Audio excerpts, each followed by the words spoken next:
你知唔知你啱啱喺茶串坑嗌嗰碟成60-70蚊嘅乾炒牛河，或者嗰份睇落好足料、真濃味重嘅咖喱牛腩飯，其實好大機會根本唔喺嗰位喺廚房入面忙到剔晒頭嘅師傅親手炒出嚟嘅。今時今日，當你以為自己係交緊租、逼緊人工、食緊台位有溫度嘅廣東菜嗰陣，其實你可能只係食緊一個由幾百公里外嘅工廠大幾煲深餐，保存期長到你唔信嘅化學急凍包。呢件事唔係恐嚇，亦都唔係語言，而係喺2026年嘅今日，已經剔底攻陷全香港飲食業嘅殘酷真相。由中環嘅高級寫字樓外賣，到你屋企樓下嗰間可有30年老字號嘅細鋪，無一幸免。和你每日喺度嗌緊全世界最高昂嘅物價，碗飯嚟嘅竟然係一堆加咗無數防腐劑、增味劑同埋補水劑嘅空用製品。呢件事究竟有幾恐怖？今日我就同大家逐層駁開呢個預製菜嘅黑洞，睇下呢啲科技與恆活係點樣將香港人嘅味蕾同健康一步步推向深淵。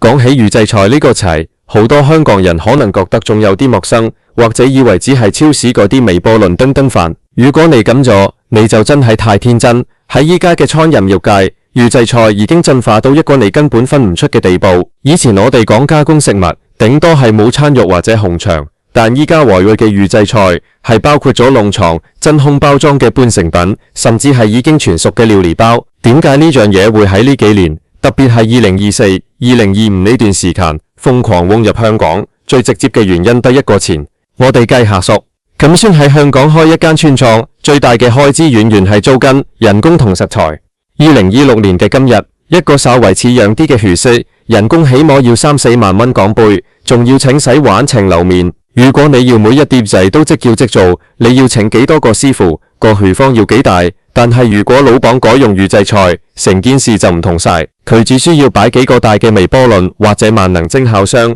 請幾個2萬蚊左右嘅夾工，負責將嗰啲由大陸工廠運嚟嘅急凍包篩開，倒出嚟加熱擺盤，15分鐘就可以出到幾十份餐，成本平咗起碼6-7成，仲要唔使經過大廚心情唔好煮得難食，因為工廠出品味道遠遠係嗰種穩定嘅化學鹹鮮。你試下想象，一包喺大陸批發嘅梅菜扣肉料理包，成本可能只係4-5蚊人民幣，嚟到香港，機構物流同分數成本可能升到10幾蚊。但係當佢被放入一個精緻嘅瓷碟，加2條菜心裝飾下，喺中環或者尖沙咀嘅村莊，佢就可以賣你98蚊甚至128蚊。呢種利潤空翻，係任何一個辛苦鑽研技藝嘅師傅都避唔到老闆嘅。所以點解依家周街都係連鎖店？點解啲牛扒小店執完一間又一間？因為佢哋專指即叫即做嘅成本根本鬥唔過呢啲空餘化生賺。我哋再睇下呢啲預製菜嘅成分。如果你有機會睇到嗰啲餐飲專供嘅包裝袋後面個標條，你絕對會嚇身。為咗令到啲肉喺急凍咗半年、1年之後翻熱出嚟，仲有嗰種快胃嫩滑嘅口感，入面會加大量嘅磷酸鈉嚟補水，令到啲肉睇落鬆軟，但其實完全冇肉味。為咗掩蓋同肉嗰種陣陣嘅雪味同雪藏太耐嘅油益味，佢哋會落極重口味嘅調味劑、增味劑，仲有各種各樣嘅錫屬，去令個賣相睇落好鮮豔。所以你發覺依家喺香港食嘢越嚟越重口味，唔係極辣就係極鹹，一係就係嗰種好假嘅甜味，因為只有咁樣先可以遮住啲唔新鮮嘅食材。好多人會話喂，好食未得咯，管佢點整啫。但係你有冇懷過，你食落肚嘅唔單止係化學物質，仲有係對健康嘅長期透支。預製菜為咗延長保鮮期，鈉含量通常都係嚴重超標。長期食呢啲嘢，對於我哋香港人本嚟就高壓、缺乏運動嘅生活模式嚟講，簡直係慢性自殺。高血壓、腎臟問題，仲有各種代謝疾病，好多時就係咁樣累積返嚟。講到呢度，我不得不提下大力預製菜對香港市場嘅全面浸透。2023、2024呢段時間，隨住兩地物流越嚟越發達，好多大型嘅預製菜企業直情喺香港設埋辦事處，專門對接啲大型連鎖村餐同埋酒樓。你以前去飲茶，覺得鴨腳、燒賣係師傅逐粒包。2026年嘅今日，我可以話你聽，起碼有7成以上嘅酒樓，啲點心都係喺大陸工廠整好晒，低門物落嚟。香港個快位師傅只係負責放肉蒸籠，所以點解你發覺去邊間食，味道都係差唔多，因為源頭根本係同一個工廠。我哋香港人一向最引以為傲嘅係運氣，乜嘢叫運氣？係火候，係時間，係師傅對食材嘅理解。但係預製菜係冇份氣嘅，佢只有水蒸氣同微波氣。當全香港嘅村咸都變成加熱中心嗰陣，我哋仲有咩資格叫自己做美食天堂？更令人心寒嘅係，呢種入侵係靜悄悄嘅，完全冇透明度。喺香港，目前仲未有法例強制要求村莊標明邊啲菜式係預製。你去食飯，餐牌上寫住未製紅燒肉，你滿心歡喜以為係家傳秘方，點知原來係喺大鵬灣某個空域園區濕產嘅2026批次。呢種中心不對稱，令到收費差變咗最無助嘅水魚。咁我哋嗌貴租嗌貴物價，為嘅係追求生活質素，但結果我哋交出嘅血汗錢，只係幫地產商同埋預製菜工廠打工，而且呢種現象仲蔓延到下咗袋。依家好多賀九嘅午餐飯盒，其實就係預製菜嘅重菜期。由2021、2022嗰陣開始，已經有好多家長投訴小朋友嘅飯盒難食，肉質怪異。你想下，小朋友由細到大就習慣咗呢種化學調味嘅味道，佢哋嘅味覺會被扭曲成點？佢哋以後仲識唔識得分乜嘢叫真正嘅鮮味？如果一代人嘅味覺都被控軟化咗，咁我哋嘅飲食文化就真係玩完。你可能會問，咁點解我哋唔可以叫做？其實係好殘酷嘅。2026年嘅香港，餐飲業嘅總泵已經去到白熱化，北上雙非嘅熱潮令到本地生意難做。如果唔引入預製菜去極端監測成本，好多村場可能聽日就要關門。呢個係一個惡性循環，因為要生存，所以用預製菜；因為用咗預製菜，質素下降，更多人北上或者唔想出街食。因為生意更差，所以要用更平嘅預製菜。我哋再講深一層，呢件事反映咗香港生活成本嘅荒謬。一個普通嘅返工族，每日辛苦工作10幾個鐘，收工想食餐好少少嘅飯，都要面對呢啲化學包。我哋嘅生活質素去咗邊？點解我哋連食一碟鹹蛋嘅即炒嘅菜心炒肉片，都好似變成一種奢求咁？喺呢個科技發達嘅2026年，我哋可以將衛星送向天，可以整到 ENF 嘅處理器，但係我哋竟然連一個普通人嘅一餐飯都搞唔好，要靠嗰啲擺咗半年都唔腐爛嘅化學包嚟累飽一個國際大都市。預製菜入面仲有一個好大嘅問題，就係選品員嘅監管。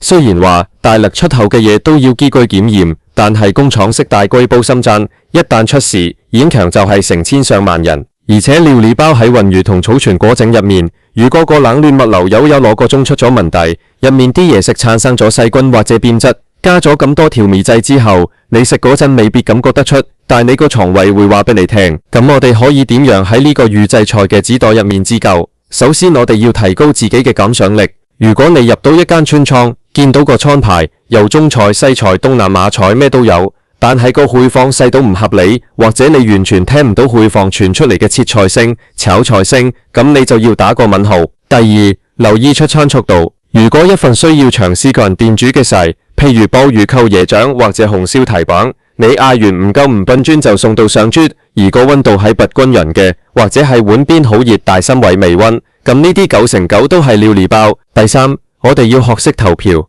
用我哋嘅錢包去投票，支持嗰啲仲肯店主親手做嘢食嘅小店。雖然佢哋可能會得貴啲，或者裝修冇咁潤，但係嗰份對食物嘅尊重係錢擺唔到嘅。如果我哋一味追求平、追求快、追求買雙符殼，咁我哋就係親手推動緊預製菜嘅普及。有人話預製菜係時代嘅進步，係效率嘅體現，但我會覺得，如果進步嘅代價係要我哋放棄對食物嘅感知，放棄對健康嘅保障，放棄我哋傳統嘅烹法藝術，咁呢種進步我寧願唔要。2026年嘅香港已經有太多嘢係虛假嘅，我不希望連我哋追究一點食落肚嘅安慰，都要變成一場化學淡局。我哋唔好唔地道，香港之所以係香港，係因為我哋呢度有種靈活同精緻嘅文化。以前啲老廚師講心機菜，乜嘢叫心計？就係用時間、用手工去換取味道。預製菜係完全冇心機嘅，佢只有流程同埋產量。當我哋每一餐都係食緊嗰啲由機器壓出嚟、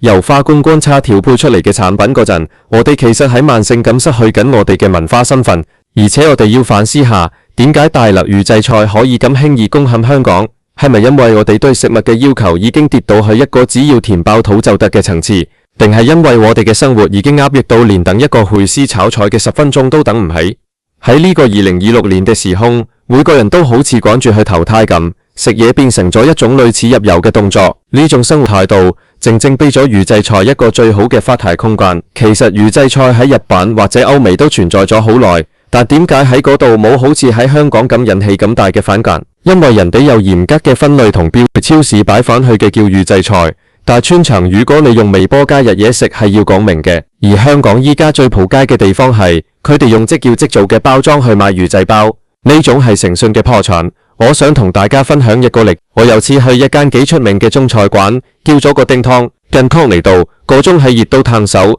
但入面籠瘦肉係一絲絲好齊整，但係咬落去完全冇肉味，就好似咬緊一腦吸滿通漬嘅海鰻咁。我嗰刻就知呢個湯係成包豆葉去蒸裂嘅，而嗰嚿肉係機具化學處理嘅。嗰餐飯我食得好心淡，我俾緊幾百蚊一餐，我想食嘅係一份手藝，而唔係一份工廠嘅產出片。所以我哋一定要發聲。如果我哋幾照什麼2027、2028年之後，可能全香港除咗極少數貴到離譜嘅私房菜之外，我哋已經揾唔到一間會自己煮肉嘅村莊。到時香港同一個巨大嘅工廠飯堂真係冇分別。大陸預製菜嘅融入，其實係一個信號，話俾我哋聽，原本我哋以為好穩定嘅生活模式，正喺度被全方位重塑。由鬆飛濕慣去到食物主強，我哋都慢慢失去緊主動權。如果你仲想你嘅下一代知道乜叫新鮮，如果你仲想喺收工之後食到一啖真正有火氣嘅款菜，請由今日開始關注呢個問題。預製菜唔係唔可以存在，但佢唔應該隱藏喺廚師腿酸後面。團高寧哥我哋要嘅係選擇權，唔係被動咁接受呢啲化學急通包。我哋拉貴物價係為咗換取更好嘅生活，而唔係成為化工產品嘅最舊維修站。喺呢個2026年嘅春天，希望大家食得清醒，食得健康。下次去茶村倉、去酒樓，唔好只係低頭睇電話，試下睇下個氣況，聞下有冇嗰陣熟悉嘅油煙味。如果連嗰陣油煙味都冇埋，咁你就知呢間嘢已經唔再係你熟悉嘅嗰間食肆，佢只不過係預製菜攻陷香港嘅其中一個據點。我哋要記住，每個人嘅味覺都有機要，唔好俾呢啲化學物質抹殺咗我哋嘅集體記憶。香港人嘅飲食文化唔應該終結喺一個個塑膠袋入面，我哋要有要求先至會有質素。呢個預製菜大戰其實係一場關於我哋點樣定義生活嘅戰爭。如果你都覺得呢件事值得關聯，請你將呢個信息分享俾身邊嘅朋友，唔好再做嗰隻俾人買咗仲幫手收錢嘅水魚。2026年嘅香港，我哋需要更多嘅真相，需要更多嘅清醒，更需要一份對食物最基本嘅尊重。大陸預製菜全面攻陷香港係一個重要嘅勝利，但係對我哋每一個人嚟講係一個生活嘅警號。當化學味道取代咗真實嘅鮮甜，當工廠效率取代咗廚師嘅匠心，我哋失去嘅唔單止係一餐飯，而係我哋作為人對美好事物嘅追求同甜慮。最後，我想同各位仲喺度圈煮緊即叫即做嘅村鄉老闆同廚師講，多謝你哋。雖然條路好難行，雖然成本好高，但係你哋守護緊嘅係香港最後嘅尊嚴。而我哋作為收費師茶，唯一可以做嘅就係用行動去支持呢啲仲有靈魂嘅地方，唔好俾大陸預製菜完全佔領我哋嘅胃，唔好俾化學急通包成為我哋生命嘅主旋律。喺呢個紛亂嘅時代，對反嗰份簡單而真實嘅味道，可能係我哋對抗平庸、對抗被動最有力嘅方式。我哋每日面對咁多生活壓力，一餐好飯係最基本嘅救運，